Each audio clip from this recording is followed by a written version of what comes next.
switched back to my other running shoes, so I'm still trying to figure that out. But I don't really like Brooks as far as their shoes in just historically in my life. I think they're an awesome company, but their shoes just haven't worked incredibly well for me. And the Pure Drift has worked very well for me so far.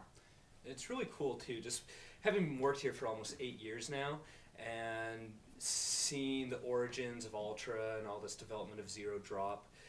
It's really cool that some of these big companies, Brooks is #1 in the running specialty industry, and they're really, you just look at these shoes and you cannot say that they're not taking something from that Zero Drop. It's more foot shaped. This entire Pure line. It's cool to see the evolution of the running shoe industry, especially when it's moving towards stuff that we've been advocating since Hawk's been advocating since the very beginning. Over 20 years has been promoting all this stuff, and it's cool to see things changing. So cool. They're really cool.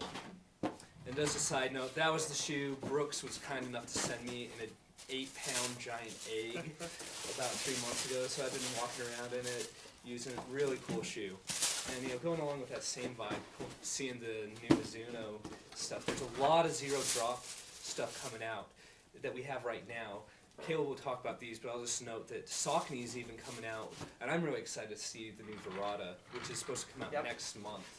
So we'll probably highlight that in the future. Yep, the Verada is going to be kind of almost the Zero Drop version of the Kinvara. Yeah, and, which we're really excited for, because the Kinvara has been such an awesome shoe. Yeah, and in fact, I think the Kinvara, at least for my foot, is okay. But when I tried on the Verada, I think I tried on like a size 9.5, and I'm 11.5. But it felt really good. I was surprised at how good it felt. So so we've got the Evo Chrysaorus and the Evo Levitas. Not even sure if I'm saying that right, but both Zero Drop options from Mizuno. The Levitas is a little bit lighter weight, a little bit lower to the ground. Do you remember what the stack? I want to say it was like 4 and 8. Okay. So both Zero Drops, but you've got a 4mm and an 8mm here. Yeah, that sounds about right. Pretty good feeling shoes. Feels kind of like a lower to the ground Ronin, Wave Ronin, or something along, or a beefed up Wave Universe, something along those lines. So really good options from Mizuno. Which I'll interject. We met with Eric this week, our Mizuno rep, and he gave us some pretty cool insights to what's going on in the future with Mizuno. Most exciting for me is the fact that they're updating the universe. New Balance came out with the 5000, which is currently the lightest shoe on the market, weighing in. It's right around 3 ounces in a men's size 9, maybe just a hair under. And I think this new one, Mizuno Wave Universe, which was it was the lightest shoe before that, and they just want that title back. I think, what was it, 2.7? 2.7, in a men's 9, 2.2 in like a women's 7. Which is the lightest weight shoe out there. Yeah. Like lighter than a racing Spike, lighter than, ridiculous. Yeah, ridiculous cool. is the word that comes to mind. Yeah, I know. You wonder how long it's gonna last, but if you have a race you're gearing for and it's 10K or under, you really should contemplate. If you want to get that PR, that shoe can make a big difference.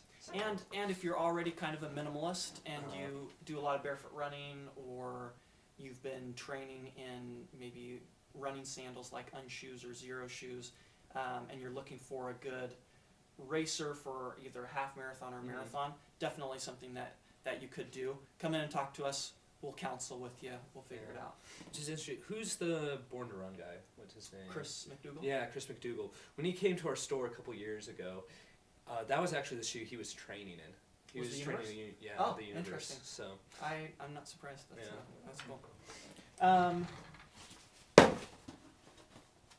We've got a couple new options from ASICS. I didn't bring them all down, but we've got the Fuji Trainer, which is kind of a trail trail option. I don't actually know a lot about the Fuji Trainer. What do you know? This is one of the first shoes, I believe. I would have to double check, but I think that this is their 4mm drop shoe. They're trying it out. Okay. A lot of companies seem to test out the quote unquote minimalist shoes in the trail category first. You know, having a lower heel. I think they view it as a little bit more stable. Okay. So they're not as worried about that, because ASICS really has been the most staunch in not going lower. I think the lowest otherwise is 6mm in the Yep. DS Lite 33, and but you know, it's not. I can't remember if it's replacing. I think it's replacing the Instinct 33, Okay. which they have that whole 33 line, but new update, $99.99 price point. ASICS has always made, going back to, I can't even remember. This is pretty light, Danny. Yeah, I'm surprised at how light that is. I can't remember I used to love ASICS trail running shoes. Yeah.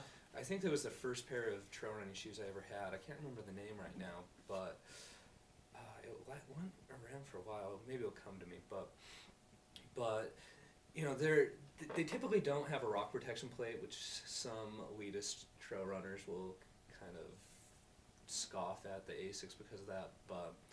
But really good feeling shoe. Yeah. You know, almost has that road vibe. You know, it's snowing outside right now. Could possibly be a good road trail Yeah, hybrid, especially exactly if what I'm conditions are thinking. not so good. Cool. And last but not least, we did bring in CrossFit for those of you who are CrossFitters. Got some good CrossFit options from Innovate. Innovate, really cool company, really good feeling shoes. In fact, some of these shoes I would almost train in. Like the 195. It's the 250. The 195 right here, that's a shoe that I would do some training runs in. Because it's just a good feeling shoe. So you've got a zero drop option, kind of more of the barefoot, low to the ground, not a lot of cushioning. You've got the 195 that is a 3mm drop, a little bit of cushion on the bottom. The 215 for the women, I think it's maybe the 230 for the men, 240 for the men, 6mm drops here. So yeah, come in and try them on and see what you think. Yeah. Really cool company, Innovate. They've been doing minimalist. This was a shoe company that was minimalist long before minimalism was cool. Yeah. And we've always liked it. I remember I had one of the original F-Lights. Just such an awesome shoe. I used it a lot for trail racing. Okay. I have some X-Talons, you know, really Beefy trail shoe. Yeah. Well, it's still light. It just has those lugs, Okay. you know. And you know, I think there's some great potential if you're doing any kind of obstacle course race, dirty dash, Spartan race for the Innovate. Tough Mudder. Yeah. All those. They're a really rugged shoe. They're an English company. They're built for fell running, which is kind of the European version of trail running. And so good traction, really light, you know, nice fast shoe. So Cool. Well, let's. Is there anything? Let's talk Adidas really quick. Oh, So yeah. we had a meeting with our Adidas sales rep and tech rep. Shout out to Lauren Tamori and Taylor, our new rep. And they're coming out with a line, their Boost, the Boost line, which is going to include a Boost shoe, and then they're going to take a couple of their existing shoes and put what they call their Boost technology into it. And what they've done is they've taken 2,000 TPU pellets and just like blown them up into these balls, and then they've molded them together so that it becomes a shoe that doesn't really compress. And so they say that the shoe itself is not going to compress. Kind of like the Echo Biome. That's the kind of feel that I get. But just by feeling the shoe, hefting the shoe, pushing it in with my fingers, you know, it feels a lot softer, a lot lighter weight than the Echo Biome, for example. Mm-hmm. They say that the first thing that's going to wear out on the Boost shoe is going to be the tread, and that from day one to whatever day the shoe wears out, the cushioning will not be what wears out. Yeah, which is really cool because, with all the technology that